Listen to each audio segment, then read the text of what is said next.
नमस्ते। तो अब हम न्यू चैप्टर शुरू करने वाले हैं। चैप्टर नंबर 13, नोइंग अवर एनवायरनमेंट, यानी कि एनवायरनमेंट के बारे में नो यानी कि जानना है। हम अब अपने एनवायरनमेंट के बारे में जानेंगे, जिसका एक वीडियो मैंने आपको लास्ट लेक्चर में भेजा था, आप सभी ने देखा ही होगा।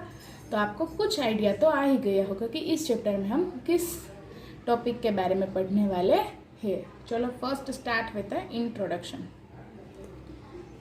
We often hear and use the term environment in our daily lives. हम ज़्यादातर में इस शब्द को सुनते भी है और यूज़ भी करते हैं अपने रोज़ के लाइफ में। कौन सा word? Environment. But what is it? लेकिन ये है क्या? What all does our environment include? हमारे एनवायरनमेंट में होता क्या है, क्या सब चीज़ें इसके अंदर इंक्लूडेड होती है, आखिर ये है क्या? इसके बारे में हम डिटेल में स्टडी करेंगे। We will discuss this and many more things related to the environment in this chapter. हम अब इसी के बारे में डिस्कस करेंगे और भी बहुत सारी चीज़ें जो इसके साथ रिलेटेड है, इसके बारे में भी इस चैप्टर में हम डिस्कस करने वाले हैं। Anything that surround us is known as environment. कुछ भी हो, एनीथिंग, कोई भी, कुछ भी चीज़ें जो हमारे सराउंडिंग में है उसको हम कहते हैं environment. The word environ means to surround. Environment में जो इतना हाफ पार्ट है ना एनवायरन, इस वर्ड का मीनिंग ही क्या है? तो कि सराउंड, यानी कि फरती बाजू, यानी कि हमारे आसपास में। Our environment basically includes all living and non-living things present on the earth like air, water, plants, animals, microbes, etc. हमारा एनवायरनमेंट में बेसिकली कितनी चीज़ें से इंक्लूड है? तो कि लिविंग थिंग्स भी है और नॉन लिविंग थिंग्स भी है, जैसे कि एयर हो, वाटर हो, प्लांट्स हो, एनिमल्स हो, माइक्रोब्स हो, सभी चीज़ इंक्लूडेड है। सभी चीज़ें इसके अंदर आती है। किसके अंदर? हमारे एनवायरनमेंट में। अर्थ में जितने भी थिंग्स है वो सभी एनवायरनमेंट में इंक्लूडेड है, यानी कि आती है। All this things that make up the environment are known as its components. और यही सब चीज़ जो एनवायरनमेंट को मेक करती है उसको कहते हैं उनके कंपोनेंट्स। एनवायरनमेंट के कंपोनेंट्स क्या? तो कि जिनसे एनवायरनमेंट बनता है उसको कहते हैं उसके कंपोनेंट्स। तो अब यहाँ पे कंपोनेंट्स कौन हुए? तो कि air, water, plants, animals, microbes etcetera, जितने भी चीज़ें इंक्लूडेड होते हैं वो सभी उनके components. Thus, it can be said that the environment has two components, by abiotic and biotic. So, इसके मुताबिक हम कह सकते हैं कि एनवायरनमेंट के टू कंपोनेंट्स है, एक तो एबायोटिक और दूसरा बायोटिक। क्यों टू पार्ट किया? क्योंकि हमारे एनवायरनमेंट में लिविंग थिंग्स इंक्लूडेड है और नॉन लिविंग थिंग्स, उसी को अलग नाम दिया है एबायोटिक एंड बायोटिक। बायोटिक में लिविंग थिंग्स और एबायोटिक में नॉन लिविंग थिंग्स। एक का याद रखना, बायोटिक यानी कि लिविंग, और इसमें एक ही वर्ड इंक्लूडेड है, ए यानी कि एब्सेंस, यानी कि इसमें लिविंग थिंग्स नहीं है, मतलब नॉन लिविंग थिंग्स। अब इसके बारे में हम वन बाय वन स्टडी करेंगे। सबसे पहले है एबायोटिक एनवायरनमेंट। एबायोटिक एनवायरनमेंट किसे कहते हैं? The abiotic environment consist of non living things. Abiotic environment क्या हो, कौन सी चीज़ें से होती है? जो नॉन लिविंग थिंग्स है। लिविंग थिंग्स और नॉन लिविंग थिंग्स में तो फर्क मालूम है ना। जिसकी लाइफ है, यानी कि जो जी रहा है, जो ब्रीथ कर रहा है, उसको लिविंग थिंग्स बोलते हैं। और जो थिंग्स है, यानी कि हमें ऑब्जेक्ट है, उसको कहते हैं नॉन लिविंग थिंग्स। जो ब्रीथ नहीं करता, लाइफ सर्वाइव नहीं कर सकता, वो है नॉन लिविंग थिंग्स। जैसे कि पेंसिल हो, पेन हो, बुक्स हो, ये सभी नॉन लिविंग थिंग्स है। प्लांट्स हो, एनिमल्स हो, हम है, पीपल, वो सभी लिविंग थिंग्स। तो एबायोटिक में क्या आएगा? Non living things. It includes air, water and land. तो नॉन लिविंग थिंग्स में कौन से चीज़ें आएगी? एयर है, वाटर है, लैंड है, और ये सभी एनवायरनमेंट में ही होती है।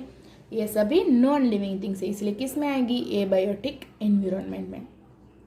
इसके साथ साथ बिसाइड्स दिस, यानी कि इनके साथ साथ climate factor like rainfall, wind, sunlight etcetera also a part of A abiotic environment. सिर्फ एयर, वाटर और लैंड ही नहीं, इनके साथ साथ क्लाइमेट फैक्टर जैसे कि बारिश होना, तेज हवा चलना, सनलाइट पड़ना एक्सेट्रा, ये सभी चीज़ें भी एबायोटिक एनवायरनमेंट का ही एक पार्ट है।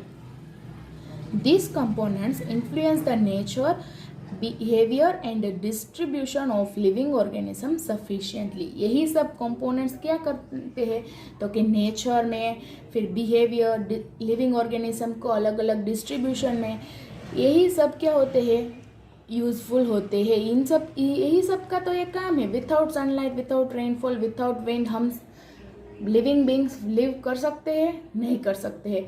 तो एबायोटिक में क्या क्या चीज़ें आएगी, एयर, वाटर और लैंड आएंगे, लेकिन उनके साथ साथ क्लाइमेट फैक्टर जैसे कि रेनफॉल हो, विंड हो, सनलाइट हो, ये सभी भी एबायोटिक एनवायरनमेंट का ही पार्ट है, क्योंकि यही के कारण ही नेचर हमारा बनता है।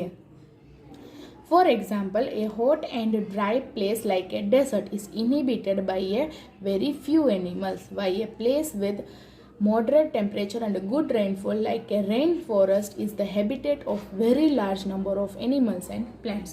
अभी हमने इसी पॉइंट में देखा कि ये जो नेचर है ये एक हमारे लिए इम्पोर्टेंट है। क्यों? क्योंकि विदाउट, जहाँ पे अभी एक एग्जाम्पल के थ्रू हमें समझाया गया है, जैसे कि हॉट और ड्राई प्लेस, जहाँ पे रुखी सूखी जगह है और गर्म जगह है, जैसे कि कोई प्लेस ले लो जहाँ पे रेनफॉल ही नहीं होती, एक ही दिन, कभी 2 साल 3 साल के बाद कभी रेनफॉल होती है और ऑलवेज वहाँ की रीजन हॉट रीजन रहता है, तो उस जगह पे हम रहना पसंद करेंगे? अथवा तो कोई प्लांट्स भी वहाँ पे अच्छे से ग्रो होगा तो कि नहीं, अथवा तो कोई एनिमल्स भी वहाँ पे अच्छे से लाइव कर सकता नहीं है, क्योंकि नॉर्मली हम सभी को किस तरह का, तो कि मॉडरेट टेम्परेचर चाहिए। वही हमारे लिए एक हैबिटेट बन जाएगा। हमारी आदत बन चुकी है कि हमें मॉडरेट टेम्परेचर चाहिए, जहाँ पे गुड रेनफॉल हो, रेन फॉरेस्ट हो, अच्छे से फॉरेस्ट यानी कि ट्रीज हो आसपास में, उसी जगह number of animals and plants भी रह सकते हैं, यानी कि वहीं पे एनिमल्स लाइव कर सकते हैं और प्लांट्स ग्रो हो सकते हैं। तो ये देखा हमने एबायोटिक एनवायरनमेंट के बारे में। अब हम देखेंगे बायोटिक एनवायरनमेंट। बायोटिक में कौन सी चीज़ें आएगी, अब तो आपको अंदाजा आ ही गया होगा, इसमें आएगा लिविंग थिंग्स, यानी कि जो चीज़ें लाइव कर सकती है, जैसे कि animals and plants and microbes. चलो, the biotic environment comprise of living things like plants, animals and microbes. इसमें क्या क्या आएंगे, तो कि प्लांट्स है, एनिमल्स है और microbes. This component can be broadly divided into 3 categories. इनको 3 कैटेगरीज में डिवाइड कर दिया गया है। एक तो प्रोड्यूसर, एक कंज्यूमर और एक डिकम्पोजर। प्रोड्यूसर, कंज्यूमर और डिकम्पोजर किसका कैटेगरी है, तो कि जो बायोटिक एनवायरनमेंट है, प्लांट्स हैं, जिसके अंदर प्लांट्स, एनिमल्स और माइक्रोब्स आते हैं, इसको 3 पार्ट्स में कैटेगराइज किया गया और इनके नाम से ही हमें अच्छे से मालूम पड़ जाएगा इसका काम किया है। प्रोड्यूसर यानी कि प्रोड्यूस करना, बनाना, कंज्यूमर यानी कि उसे यूज करना और डिकम्पोज यानी कि उसका नाश करना। तो तीनों नाम से ही हमें उसका अर्थ मालूम पड़ जाता है, लेकिन इसको भी हम डिटेल में स्टडी करेंगे। चलो, प्रोड्यूसर में क्या आता है, all living things that can prepare their food are referred to as producer और ऑटोट्रोफ्स। कोई भी लिविंग थिंग्स हो, हमने प्लांट्स, एनिमल्स और किसके बारे में बात किया, तो क्या माइक्रोब्स के बारे में। तो इनमें से कोई भी लिविंग थिंग्स हो जो अपना फूड प्रिपेयर करे, जो फूड प्रिपेयर करे, खाना प्रिपेयर करे, उसको कहते हैं प्रोड्यूसर यानी कि बनाना। तो हमारा खाना कहाँ से आता है, तो क्या प्लांट्स में से ही आता है, तो उसको कहते हैं प्रोड्यूसर। उसका एक और नाम है ऑटोट्रोफ। इसका मतलब क्या है, ऑटो यानी कि सेल्फ एंड ट्रोप का मतलब है नरिशमेंट, यानी कि अपने आप खाना प्रोड्यूस करना, वो भी अच्छा जो दूसरा खा सके, इस तरह का खाना प्रोड्यूस करने वाले को कहते हैं प्रोड्यूसर। तो प्रोड्यूसर कौन हुआ इसमें से, प्लांट्स। समझ में आया, प्लांट्स क्या है, तो क्या producer. Green plants have the ability to prepare food through photosynthesis and hence are known as producer. जो ग्रीन प्लांट्स होते हैं उनके पास एक क्षमता होती है, एबिलिटी होती है कि वो फूड को प्रिपेयर कर सके, किसके थ्रू, तो के फोटोसिंथेसिस के थ्रू। और फोटोसिंथेसिस के लिए क्या चाहिए, तो के सनलाइट।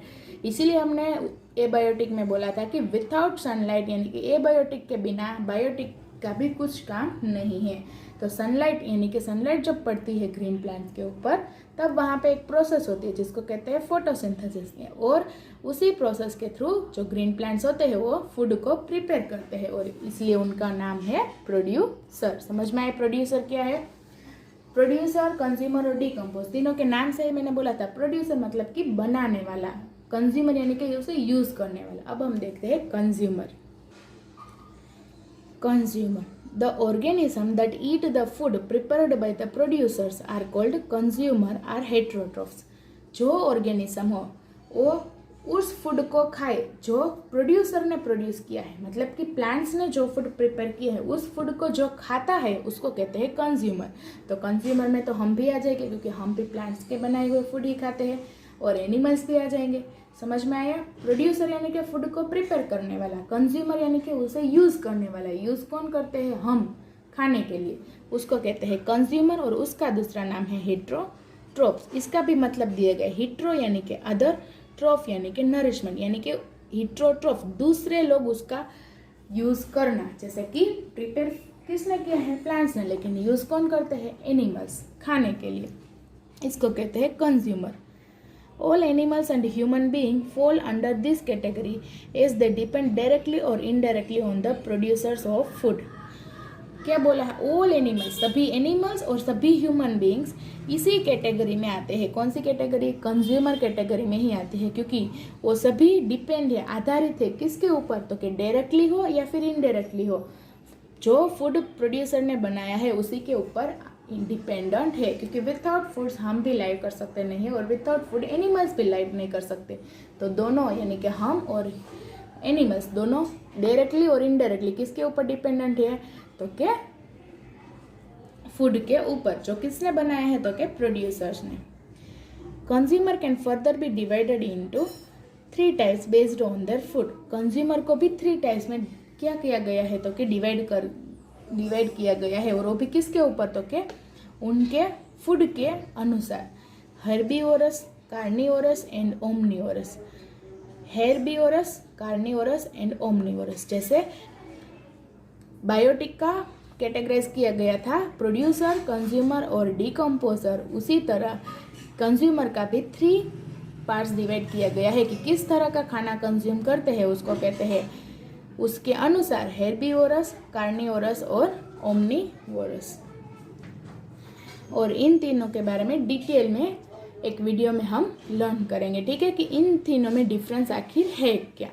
उसके बाद लास्ट है हमारा डिकम्पोजर। डिकम्पोज मतलब मैंने बोला कि नाश करना, तो इसमें कौन आता है इसके बारे में अब हम देखेंगे। As the name suggests, the organism which feed on dead plants and animal and reduce them to simpler substance, thereby returning the constituents back to the soil, are called decomposer.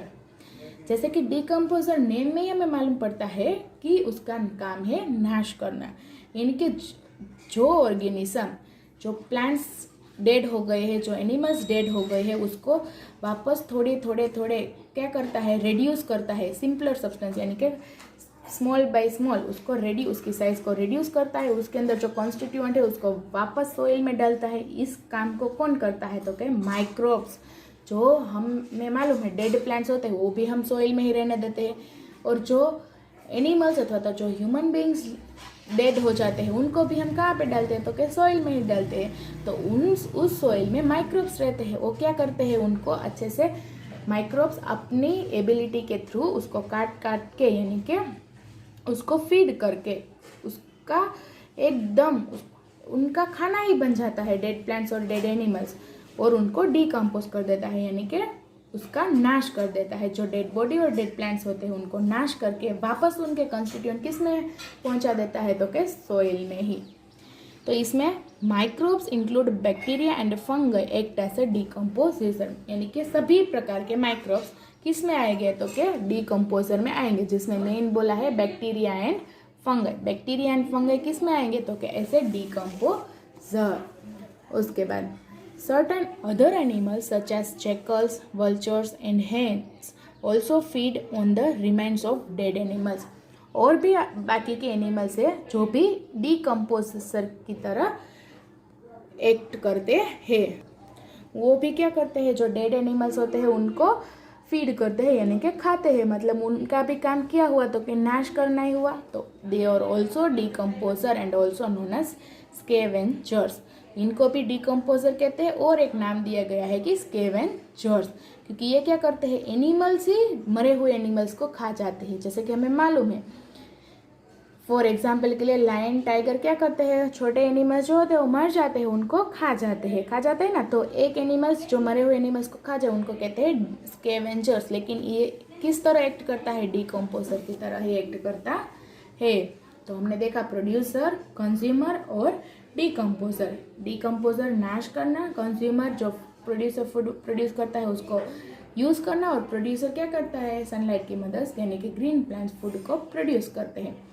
आपका आज का होमवर्क क्या है, तो कि इन 3 points producer, consumer और decomposer अच्छे से रीड एंड लर्न, और इनके ये तीनों 2 मार्क्स के क्वेश्चन है, यानी कि आपको इसको रीड करके लिखना है अपनी फेयर बुक में, और फेयर बुक का फोटो सेंड करना है। ठीक है, आज का होमवर्क है यही, प्रोड्यूसर, कंज्यूमर और डिकम्पोजर आपको अच्छे से अपनी फेयर बुक में लिखना है।